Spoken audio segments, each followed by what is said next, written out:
2장의 12절부터 마지막 절까지의 말씀을 가지고 신앙 성장의 단계들이라고 하는 제목으로 말씀을 살펴보려고 합니다. 오늘 본문을 읽어보니까 신앙 성장의 단계가 인간 성장의 단계에 비교될 수 있다. 이것이 본문의 기본적인 입장인 것 같습니다. 사도 요한은 구원받은 그리스도인들을 하나님의 자녀라고 하는 총칭으로 부르고, 자녀하면 하나님의 자녀를 말하는 거죠. 그래서 오늘 2장 12절에 자녀들아 이렇게 시작하잖아요.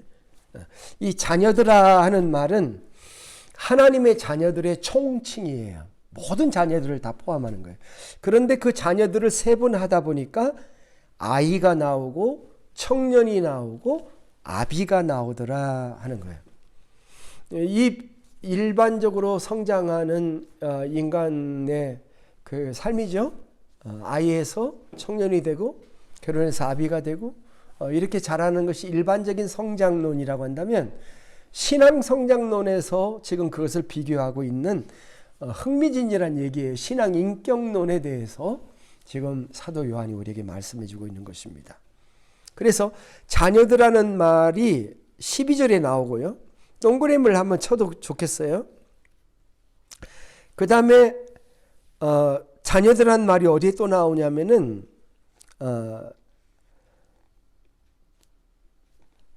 28절에 나올까요? 28절에 나오죠. 28절에 자녀들아 하는 말씀이 나오죠. 자녀들아 하는 말이 12절에 나오고요. 28절에 나옵니다. 그리고 그 가운데에 뭐가 있냐면 아이들아, 청년들아, 아비들아가 나옵니다. 그리고 한 번만 한 게 아니라 두 번 반복해요. 이 똑같은 순서예요. 아비, 청년, 아이, 거꾸로죠. 이 거꾸로 된 순서를 두 번 반복하면서 이 본문이 끝나는 거죠. 영어 성경에서는 그 구분을 안 했어요. 자녀와 아이를 구분 안 했습니다. 그래서 자녀들은 그 NIV 보면은 Dear Children이라고 불렀어요. 자녀도 그렇게 부르고 아이도 그렇게 불렀고, 킹 제임스 버전에 보면은 Little Children이라고 그렇게 표현을 했습니다만은, 헬라어 원어는 탱니아라는 단어와 파이디아라고 하는 단어를 구분했습니다. 그래서 자녀들하고 아이들이 달라요. 그 탱니아는 미성숙, 부모와 자녀의 관계 속에서 관계를 말할 때 탱니아라는 단어를 썼고, 파이디아라고 하는 단어는 미성숙한 것을 사용한 용어로 보아서 저는 이 한글 성경의 분류가 오히려 성경 본문의 원문에 가깝다 이렇게 봐가지고 저는 이 본문에 나와 있는 그 자녀와 아이를 구분하면서 오늘 말씀을 함께 나누려고 합니다. 두 번 반복했다고 그랬죠. 아비들아, 청년들아, 아이들아를 한 번 반복했고, 또 뒤에서 똑같은 순서로 반복했는데 두 번째 반복할 때는 좀 더 디테일하게 설명을 합니다. 예외가 하나 있어요. 아비들에게는 똑같습니다. 아비들을 빼놓고는 청년이나 아이들에게 대한 메시지는 아주 디테일하게 그렇게 되어 있다. 이렇게 얘기를 할 수가 있겠습니다. 그래서 이제 세 가지 단계를 보겠는데요. 저는 첫 번째 생각할 것은 아이로부터 청년으로 자라는 단계에 대한 얘기를 해보겠습니다. 아이들아 라고 말했을 때 그것은 아이들은 그렇습니다가 아니라 아이들이 그 다음 단계로 자라나기 위해서는 어떻게 해야 된다라고 그렇게 설명한 말씀이다. 그렇게 보는 것이죠. 요한은 아이들의 자격을 뭐라고 설명했냐면 아버지를 알아보는 것이다. 그렇게 설명했어요. 자, 오늘 말씀을 보십시오. 아이들의 특징으로 14절, 아이들아 내가 너에게 쓴 것은 너희가 아버지를 알았으며, 그렇게 얘기를 하고 있죠. 아버지를 알았다. 아주 단순하게 썼어요. 마치 아버지를 알아보는 아이들, 많은 사람이 있어도 아이들이 아버지를 찾아내죠. 퇴근해서 집에 돌아오는 아버지를 아이들은 기뻐하죠. 아버지를 알아보는 아이들. 그런데 이렇게 단순히 아버지를 알아보는 아이들, 하나님 아버지를 알아보는 사람을 아이들이라고 그랬는데 두 번째 설명이 18절부터 이제 시작이 됩니다. 18절에 보면은 이렇게 되어 있어요. 아이들아, 지금은 마지막 때라 하면서 설명하는데요. 적그리스도가 오리라 하는 말을 너희가 들은 것과 같이 지금도 많은 적그리스도가 일어났으니 그러므로 우리가 마지막 때인 줄을 아노라. 아이들에게 지금 무슨 얘기를 하고 있냐면은 시대를 분별하는 문제에 대한 얘기를 하고 있습니다. 아이가 청년이 되기 위해서는 시대를 분별해야 된다. 그런데 어떤 시대냐? 적그리스도를 분별하는 그런 안목을 가져야 된다. 이렇게 얘기를 해요. 지금이 마지막 때인데 적그리스도가 많이 출현했다. 그렇게 얘기를 하고 있는 것이죠. 적그리스도를 보아야 된다. 근데 여기 보면은 지금도 많은 적그리스도가 일어났다. 앞에 남아있는 적그리스도는 적그리스도는 one person 적그리스도예요. The Antichrist. 그건 단수죠. 바로 그 적그리스도. 그 다음에 뒤에는 many Antichrist S자가 붙어서 복수형으로 썼어요. 많은 적그리스도가 일어난 것을 알아야 된다. 이렇게 얘기를 했습니다. 그런데 이 적그리스도가 누구냐라고 했을 때 밖에서 들어온 게 아니라 안에서 밖으로 나간 사람들이다. 이렇게 얘기를 하고 있어요. 19절. 그들이 우리에게서 나갔으나 우리에게 속하지 아니하였으니 만일 우리에게 속하였더라면 우리와 함께 거하였으려니와 그들이 나간 것은 다 우리에게 속하지 아니함을 나타내려 함이라. 그러니까 여기서 그들이라고 하는 사람이 누군가요? 세상에서 갑자기 우리 생겨난 사람들이 아니고 교회에서 나간 자들이라는 거예요. 그 사람들이 왜 교회에서 나가서 예수를 대적하는 앤티크라이스트가 되어 버린 걸까요? 그것은 어떤 신앙의 잘못 때문에 그렇게 된 것입니다. 22절에 보세요. 거짓말을 하는 자가 누구냐? 예수께서 그리스도이심을 부인하는 자가 아니냐? 하나님 아버지와 아들을 부인하는 그가 적그리스도니. 자, 적그리스도의 성격이 규명되어 있죠. 아버지와 아들을 부인하는 자에게는 또한 아버지가 없으되 아들을 시인하는 자에게는 아버지도 있느니라. 사도 요한은 여기서 그런 얘기를 해요. 적그리스도가 출현했는데 마지막 시대인데 그 적그리스도는 종말을 끝내는 인류 최후의 재앙이 있는 그 마지막 적그리스도 얘기를 하는 게 아니고 함께 믿었던 사람 중에서 나간 사람들이다. 지금 그렇게 얘기를 하고 있어요. 근데 왜 나갔느냐? 무엇 때문에 나갔느냐? 예수가 그리스도이시라고 하는 것을 부인하였기 때문에 그들이 나갔다. 예수 그리스도라는 말 우리가 아주 보통 쓰죠. 예수 그리스도. 근데 그게 무슨 말이냐? 예수 그리스도는 예수가 그리스도이다라는 말이에요. 이 고백은 초대교회의 핵심적인 고백 중에 하나죠. 예수가 그리스도이시다. 예수가 하나님의 아들 그리스도이시다. 이게 베드로가 고백한 신앙 고백의 핵심 사항이죠. 아버지와 아들을 부인하는 그가 적그리스도다, 이렇게 말씀하고 있지 않습니까? 마태복음 16장에서 베드로가 신앙 고백할 때 뭐라고 고백해요? 주는 그리스도시요 살아계신 하나님의 아들이었습니다. 지금도 그 유니테리안이나 그런 쪽에서는 예수님을 하나님이라고 믿지 않죠. 하나님의 아들로 동일한 하나님으로 믿지 않습니다. 삼위일체를 안 믿습니다. 하나님만 믿는다. 예수는 선지자일 뿐이다. 유대교도 그렇고 지금 많은 사람들이 그렇게 고백하죠. 그런데 그렇게 고백하는 게 적그리스도가 된다, 이렇게 지금 얘기하고 있는 거 아닙니까? 주는 그리스도시요 살아계신 하나님의 아들이십니다. 이렇게 베드로가 고백했을 때 바요나 시몬아 내가 복이 있도다. 이를 내게 알게 하니는 혈육이 아니요 하늘에 계신 내 아버지시니라. 그렇게 칭찬을 하셨던 것입니다. 요한복음 17장 3절에서 사도 요한이 그런 말을 한 얘기죠. 영생이 뭐냐?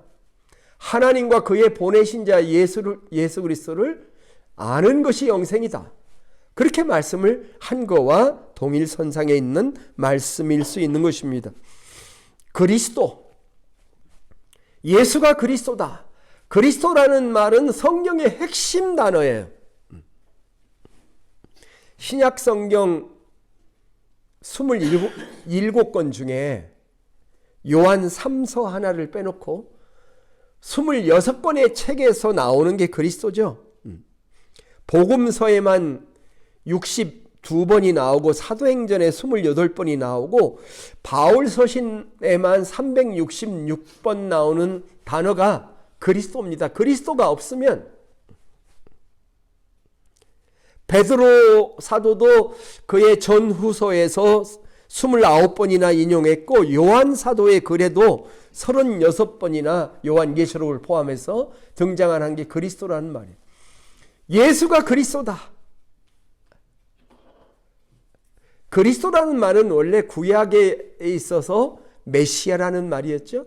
메시아라는 말입니다.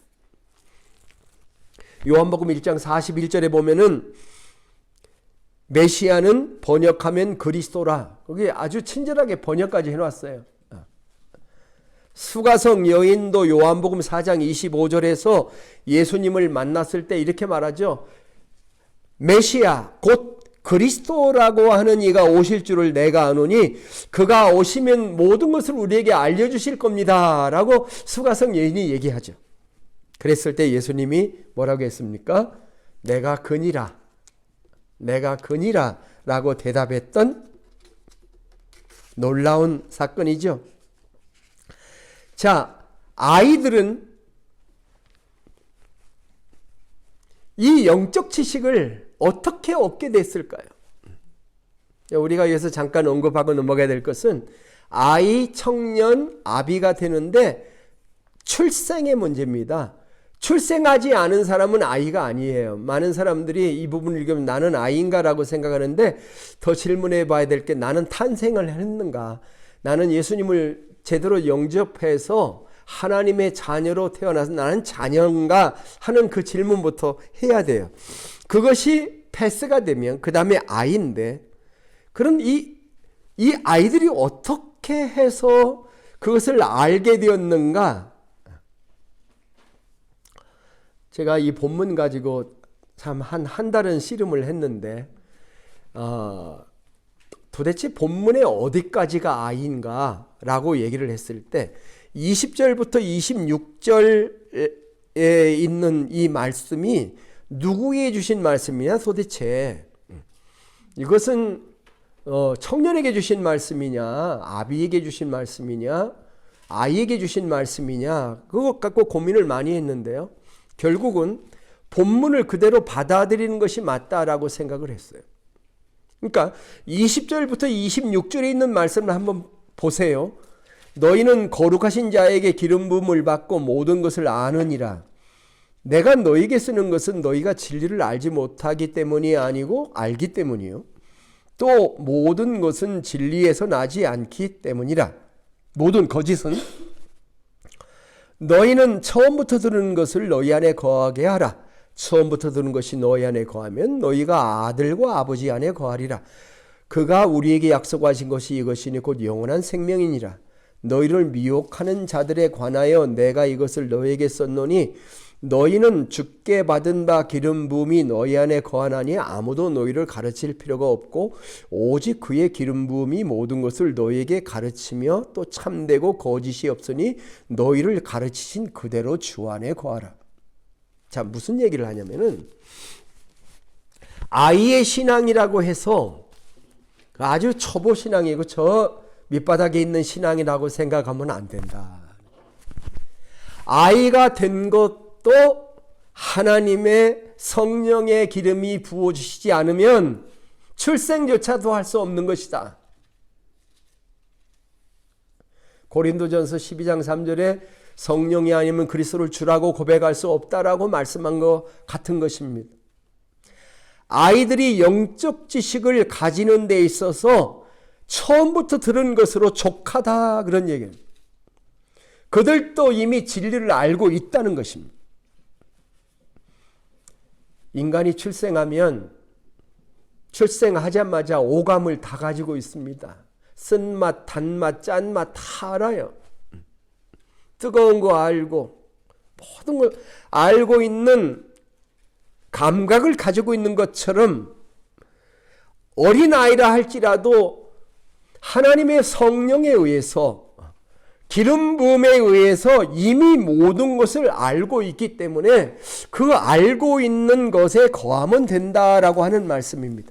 어린아이라도 온전함은 있다라고 하는 얘기.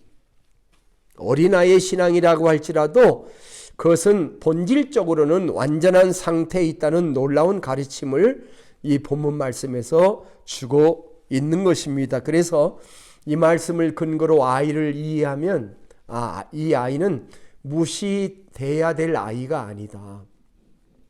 아이가 된 것만 해도 아이의 신앙을 가지고 있는 것만 해도 그 들은 말씀으로 예수가 메시아다라고 고백하며 예수님이 하나님의 아들이 되신다라고 하는 그런 고백을 하면서 다른 메시아를 기다리지 않고 오직 주님만을 메시아로 보는 예수님이 성육신하신 하나님의 아들이다라고 하는 그런 고백을 훈련하면서 살아가게 될 때에 청년의 신앙으로 자라가게 된다. 이것이 아이에서 우리가 보아야 될 은혜롭고 참 놀라운 메시지다 이렇게 생각을 합니다. 자, 두 번째는 청년에서 아버지로 자라는 단계가 있습니다. 14절로부터 17절입니다. 13절 중간에 보면은 청년들아 내가 너에게 쓰는 것은 너희가 악한 자를 이기었습니다. 14절 마지막 부분에 보면 또 청년들아는 메시지가 두 번째 반복되면서 17절까지 청년에 대한 메시지가 쭉 써 있습니다. 청년의 특징은 뭐냐면 악한 자, 흉악한 자를 이긴다라고 설명을 했습니다. 누군가요? 앞에서 말한 것처럼 단수로 적그리스도와 복수로 적그리스도로 등장을 했죠. 사탄과 사탄의 하수인들과 싸우는 영적 싸움을 싸워나가는 것. 그래서 승리하는 것. 오늘날 이런 시각으로 보면은 이 세상에는 적그리스도로 가득해 있습니다. 이신론자, 무신론자, 반신론자, 엔타이크라이스트의 문화가 이 세상에 가득 차 있는 세상이죠. 그들의 가치관으로 엮어진 문화가 이 세상을 지배하고 있다 이렇게 볼 수가 있습니다. 어떻게 이 악한 자, 흉악한 자를 이길 수가 있을까요? 방법은 하나님의 말씀뿐이다 이렇게 얘기를 하고요. 그 말씀을 믿는 믿음뿐입니다. 이게 14절이에요. 14절 마지막 부분을 보세요. 청년들아, 내가 너희에게 쓴 것은 너희가 강하고 하나님의 말씀이 너희 안에 거하시며 너희가 흉악한 자를 이기었음이라. 뭘로 이겨요? 하나님의 말씀으로 이겼어. 말씀이 그 안에 있기 때문에 강한 거예요. 아이들이 하나님의 말씀으로 무장하고 청년으로 자라날 때 하나님의 나라는 강해지게 될 겁니다. 성경은 청년의 신앙을 그렇게 독려하고 있습니다. 우리가 성경 암송한 것도 청년이 무엇으로 그 행실을 깨끗게 할 겁니까? 질문하고 답하죠. 오직 주의 말씀만 따를 뿐이니이다. 따를 지킬 따름이니이다. 그렇게 얘기하죠. 그런 주의 청년들이 거룩한 옷을 입고 즐거이 헌신하는 하나님의 나라, 새벽 이슬과 같은 주의 청년들이 주님께 나온다. 이렇게 시편 110편 3절은 노래를 했던 것입니다. 하나님의 말씀 훈련을 해야 됩니다. 우리가 지금 69절 암송하고 있는 것도 청년의 신앙에서 장년의 신앙으로 나아가려면 하나님의 말씀이 내 안에 있어야 됩니다. 그런데 청년에서 장년으로 가는 단계 또 하나의 설명이 있는데 그건 뭐냐면은 세상에 대한 관점을 올바로 가지는 것입니다. 세상. 오늘 15절부터 17절까지의 말씀을 한번 같이 읽어보겠습니다. 이 세상이나 세상에 있는 것들을 사랑하지 말라. 누구든지 세상을 사랑하면 아버지의 사랑이 그 안에 있지 아니하니 이는 세상에 있는 모든 것이 육신의 정욕과 안목의 정욕과 이생의 자랑이니 다 아버지께로부터 온 것이 아니요 세상으로부터 온 것이라. 이 세상도 그 정욕도 지나가되 오직 하나님의 뜻을 행하는 자는 영원히 거하느니라. 자, 이 세상에나 이 세상에 있는 것을 사랑하지 말라는 말의 반대는 뭘까요? 자, 부정적으로 하지 말라라는 말의 반대는 뭐예요? 하라는 거죠. 그럼 뭘까요? 하나님을 사랑하라는 거죠. 지난 주일에 메시지는 하나님을 사랑하라고 얘기했죠. 그거의 역 메시지, 그거와 대척점에 서 있는 메시지입니다. 하나님을 사랑하는 것이 최종적인 목적이죠. 그게 십계명의 정신이고 목적입니다. 그것과 반대되는 게 하나님을 사랑하는 대신 세상과 세상에 있는 것들을 사랑하는 것이죠. 세상이라는 것은 무엇일까요?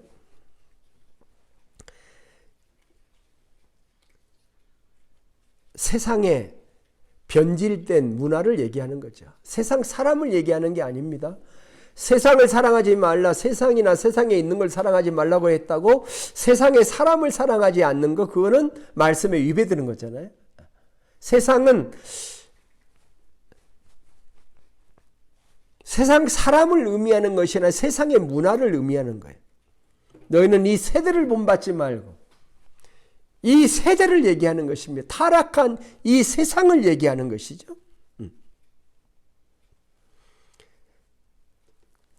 그래서 이 세대를 본받지 말고 지금 마음을 새롭게 해서 변화를 받아 하나님의 선하시고 기뻐하시고 온전하신 뜻이 무엇인지 분별해 살으라고 말씀을 하셨잖아요. 둘 중에 하나입니다. 사랑은 하나입니다. 하나님을 사랑하든지 아니면 세상을 사랑하든지 둘 중에 하나예요. 디모데후서 4장 10절에 보면은 바울은 대마는 이 세상을 사랑하여 나를 버리고 데살로니가로 갔다. 그렇게 썼습니다. 대마가 주님을 사랑했다면 바울 곁에 있었을 것입니다. 그런데 세상을 사랑했기 때문에 떠났다. 그렇게 말씀을 했습니다.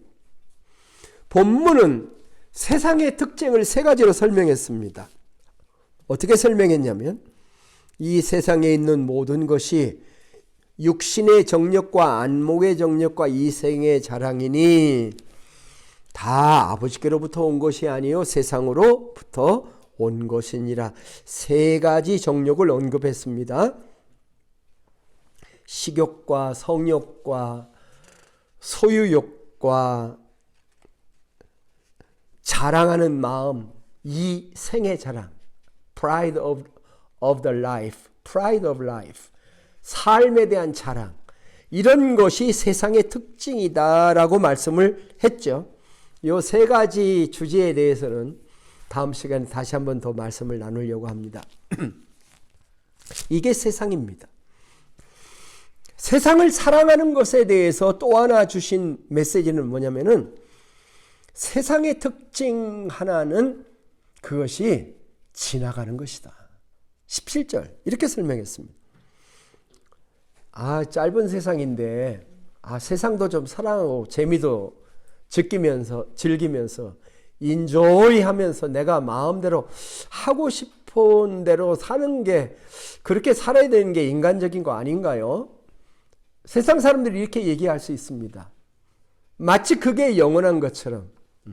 그런데 성경은 반대로 얘기해요. 17절에 뭐라고 얘기했습니까? 이 세상도 그 정욕도 지나가되 오직 하나님의 뜻을 행하는 자는 영원히 거하느니라. 영원한 게 뭐냐 하고 질문에 들어오고 있습니다. 네. 이 세상은 pass away, 금방 지나가. 네가 쾌락을 추구한다고 그러지 금방 지나간다. 그리고 영원한 것이 남아있는데 그게 너의 삶의 본질이야. 그게 영원한 것이야. 하나님의 뜻대로 사는 것이 영원한 것이야. 네가 세상을 사랑해서 살아봐. 그게 얼마나 갈 건지.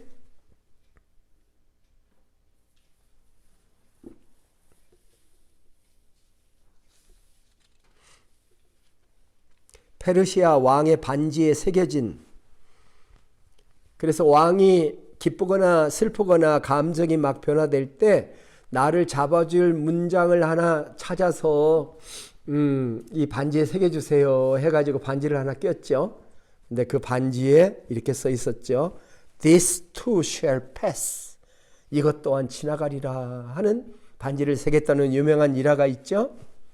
또 로마 장군이 개선을 했을 때는 100마를 타고 말 100만 4마리가 끄는 전차를 타고 시가행진을 하는데, 그 전차에다 개선 장군이 타는데 그 사람만 타는 게 아니라 아주 못생긴 노예 하나를 태워가지고, 참 로마 시대 멋있어요. 그런 점에서는 태워가지고 막 군중이 환호하면은 옆에서 한마디씩 장군에게 이런 말을 들려주는데 그게 메멘토 모리라고 하는 말.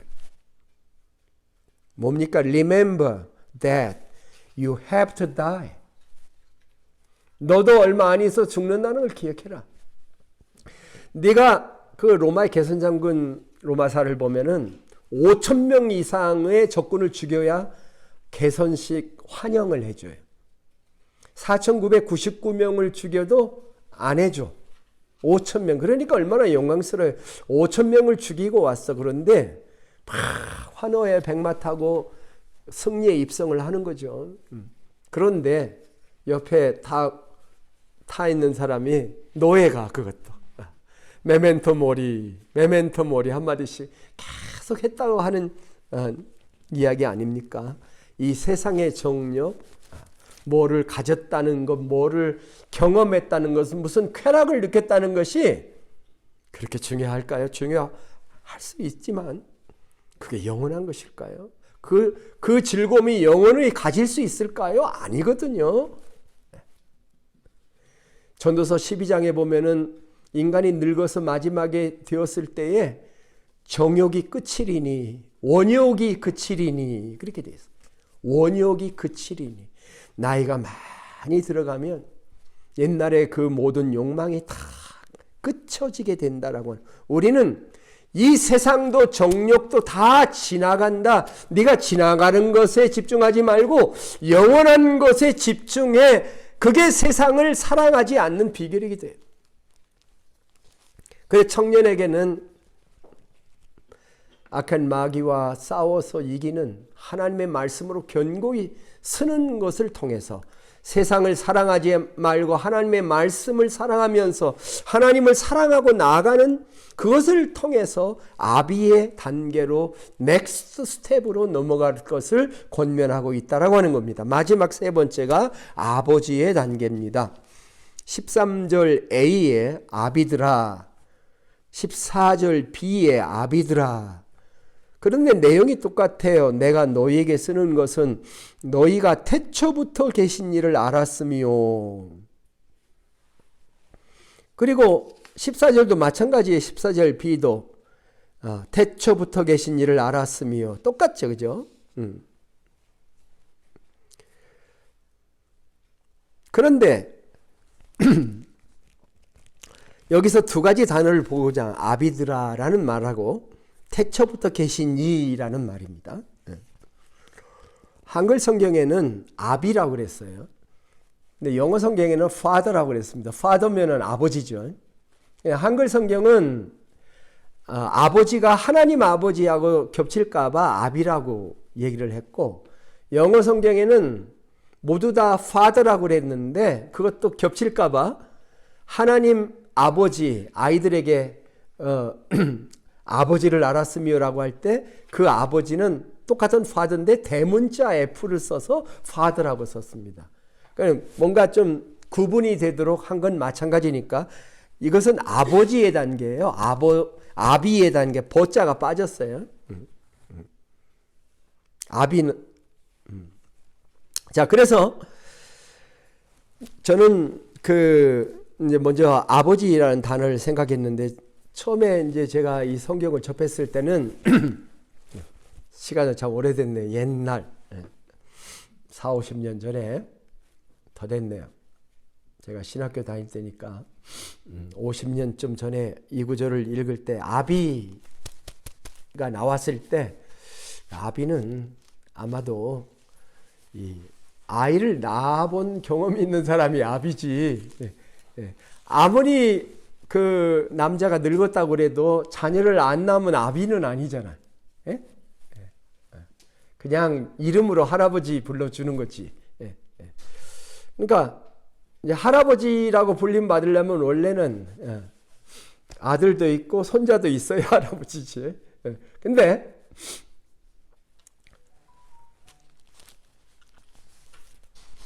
자식을 낳은 경험이 있는 사람, 그래서 저는 그렇게 생각했었어요. 옛날에는 이거는 전도의 열매를 경험해보는 단계를 얘기하는가 보다, 그렇게 생각을 했어요.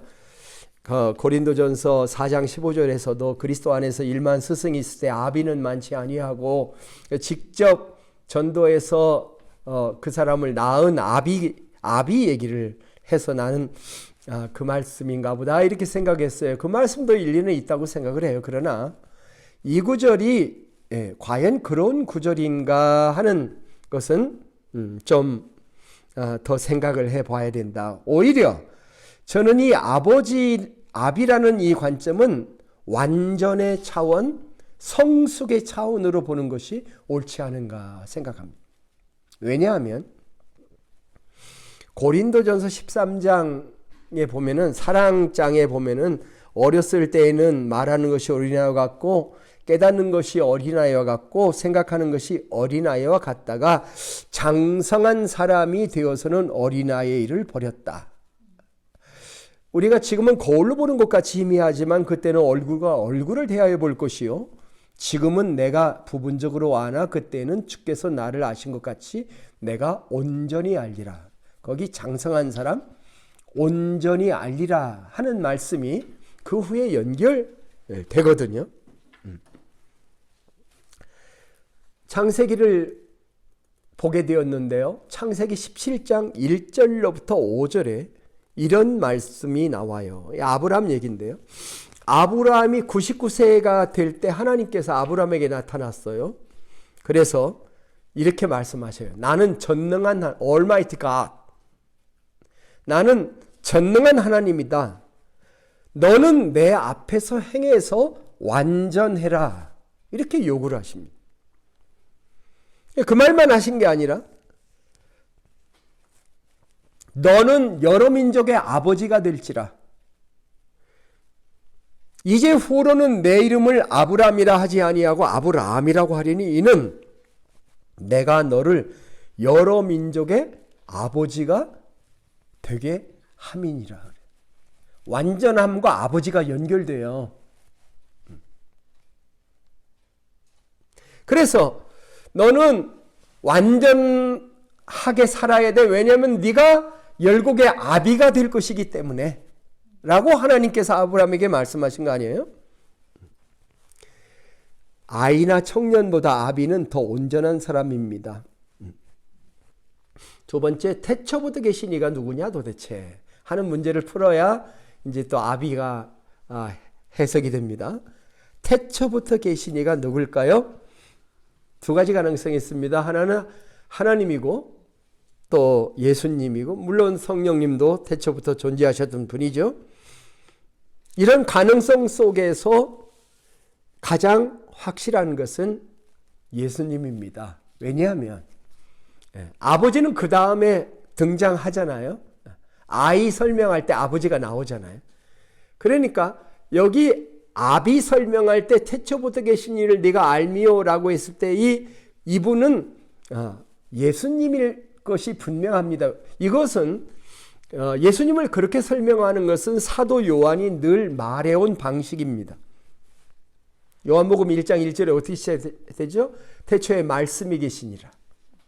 이 말씀이 사람들과 함께 계셨고 이 말씀이 곧 하나님이라고 했고 1장 14절에 가보면 말씀이 육신이 되어 우리 가운데 거하신 예수님에 대해서 설명하고 있는 것을 볼 수 있죠.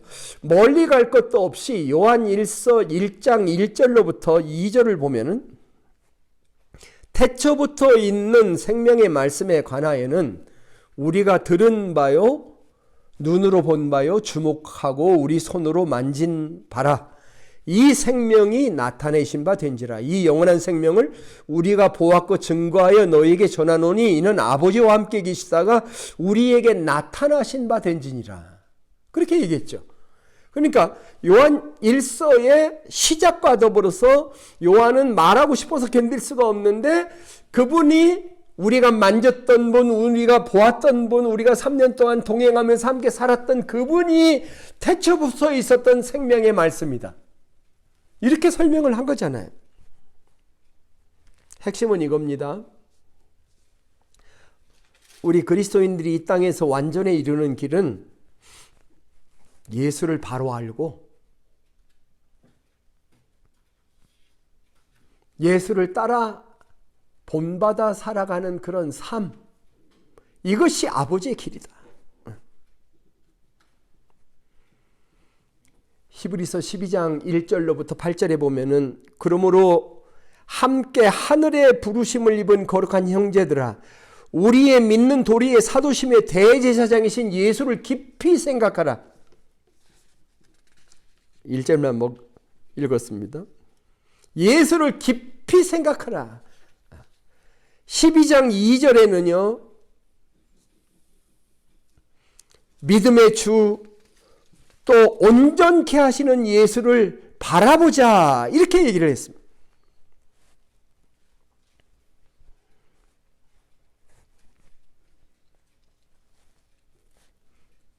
히브리서는 죄사함의 책이에요. 구약과 신약을 비교해가면서 구약의 성막과 예수님의 보혈이 어떻게 펑션을 하는가, 어떻게 죄를 사해 주는가, 그걸 비교하면서 예수님의 보혈의 피야말로 구약의 어린 양이나 대제사장에 못지않는 위대한 하나님의 속죄를 했다라고 얘기하는데 그 예수를 아는 데서 끝나지 말고 그 예수를 깊이 생각하고 그 예수를 바라보라고 하는 그런 말씀을 우리에게 해주고 있는 거거든요. 사도 바울의 인생의 목적 중에 하나가 뭐였냐면 예수를 닮아가는 것이고 예수의 삶을 경험해 보는 것이었어요. 빌립보서 3장 10절로부터 15절에 보면은 바울의 아버지됨이라고 할까요? 바울의 아버지됨을 추구하는 모습을 볼 수 있습니다. 3장 10절을 보겠어요. 빌립보서 3장 10절. 내가 그리스도와 그 부활의 권능과 고난의 참여함을 알고자 하여 내가 그리스도를 알고자 한다는 거예요. 그리스도의 고난과 부활에 관해서도 알기를 원한다는 거예요. 그것을 실제로 경험도 해보기를 원한다는 거예요. 그래서 어떻게 해서든지 죽은 자 가운데서 부활에 이르려 하노니 내가 이미 얻었다 함도 아니요 온전히 이루었다 함도 아니라. 그런데 그 말씀을 따라 쭉 내려가 보면은 15절에 이렇게 말합니다. 그러므로 누구든지 우리 온전히 이룬 자들은 이렇게 생각할지니, 자기는 온전히 이루어지지 않았어 아직. 그런데 온전히 이룬 자도 있어. 사도 바울의 삶이 무엇인가 하는 것을 우리들에게 보여주고 있는 것이죠. 예수 닮아가기를 원하는 것이. 우리가 그리스도를 닮아가기 원하는 마음으로 이제 여섯 주제의 암송을 지금 시작을 했는데, 이제 마지막 퀘스천 하나가 남았습니다. 왜 우리가 그렇게 예수를 닮아가는 것을 해야 하는가 하는 문제입니다. 이게 오늘 본문의 마지막 두 구절입니다. 28절과 29절을 살펴보겠습니다.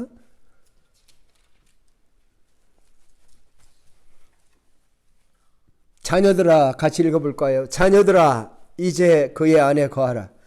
이는 주께서 나타내신 바 되면 그가 강림하실 때 우리로 담대함을 얻어 그 앞에서 부끄럽지 않게 하려 함이라. 너희가 그의 의로우신 줄을 알면 의를 행하는 자마다 그에게서 난 줄을 알리라. 네. 뭡니까? 두 가지가 있어요. 첫째는 우리가 아비의 수준에, 온전함의 수준에 이뤄야 될 이유는 주님이 재림하실 때 부끄럽지 않기 위함입니다.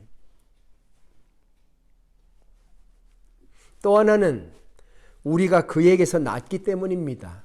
뭡니까? 우리의 본성 속에, 우리의 DNA 속에 우리가 완전함을 살지 않아내면 견딜 수 없는 마음이 우리 안에 있어요. 하나님이 우리 마음에 넣어주신 마음이에요. 온전한 삶을 살아가고자 하는 열망, 예수 그리스도의 삶을 살아보고자 하는, 우리가 이미 그리스도 안에 있는 자이기 때문에, 또 주님이 내 안에 거하시기 때문에 내 안에 있는 그리스도의 삶에 대한 열망이 우리 안에 있기 때문에, 그것이 우리의 유전이 인자이기 때문에, 그렇게 살게끔 되어 있기 때문에 우리가 살아야 되는 것이고, 그 유전 인자가 있기 때문에 살 수 있는 것이기 때문에, 네. 우리 여기에 우리의 희망이 있고 소망이 있습니다. 이제 말씀을 마치겠습니다. 오늘 우리는 신앙 성장의 단계들에 대해서 이야기를 했습니다. 먼저 출생해야 됩니다. 예수님을 영접해서 죄사함을 받아야 하나님의 자녀가 되는 것입니다. 그 다음에 자녀가 되면 아이가 있다고 그랬습니다. 그 아이는 하나님을 알아봅니다. 예수님을 메시아로 고백합니다. 적그리스도를 대적하고 예수님이 유일한 우리의 메시아인 것을 바라보며 삽니다. 청년들은 하나님의 말씀으로 악한 자들과 싸워서 승리합니다. 세상을 분별하고 세상을 사랑하지 말아야 된다고 했습니다. 하나님을 사랑합니다. 그리고 아비의 온전함의 단계로 나아가야 한다고 했습니다. 예수님을 생각해야 되고 바라다 봐야 되고 예수님의 온전함을 알기 위해서 더 나가야 되는 문제라고 했습니다. 저는 우리 교회 교우들이 아이의 단계도 참 축복입니다. 아이의 단계도 모든 포텐셜이 그 속에 다 있습니다. 하나님의 성령이 역사하고 계십니다. 그래서 아버지와 좋은 관계를 가지면서 살아갈 수 있습니다. 아이든 청년이든 아비의 모든 관계에 있었을 때 그 하나하나가 다 축복이고 인조히 해야 될 단계들입니다. 그러나 하나님의 훈련이 그 가운데 있다는 것이죠. 그 훈련을 잘 받고 아비의 단위까지 이르는 온전함의 단계까지 나아가는 신앙 성숙, 이것이 우리의 표대고 우리가 나가야 될 방향인 것입니다. 세인조지 한인교회 우리 모든 성도들, 아이면 아이의 상태에서, 청년이면 청년의 상태에서, 아비면 아비의 상태에서 충만을 추구하고 하나님의 역사를 경험하는 성숙한 그리스도인의 인격을 가지고 더 깊은 신앙으로 하나님께 나아가 주님 오실 때에 기쁨으로 주님을 맞이하고 우리 안에 있는 본성이 활짝 꽃피고 우리 안에 있는 하나님에 대한 사랑과 열망이 정말 영광스럽게 열매 맺는 아름다운 신앙으로 승화될 수 있기를 주의 이름으로 축복합니다. 기도하겠습니다. 하나님 아버지, 우리가 하나님의 자녀로 출생하는 것이 끝이 아니고 아이의 단계, 청년의 단계를 거쳐 완전의 단계로 나아간다는 말씀이 아름답습니다. 우리에게 보여주시는 이 비전을 받아서 주님을 더욱, 하나님과 예수 그리스도를 더욱 알아가게 도와주시고 이 땅에서 아브라함의 완전함에 이르는 삶을 우리도 살아낼 수 있도록 도와주시옵소서.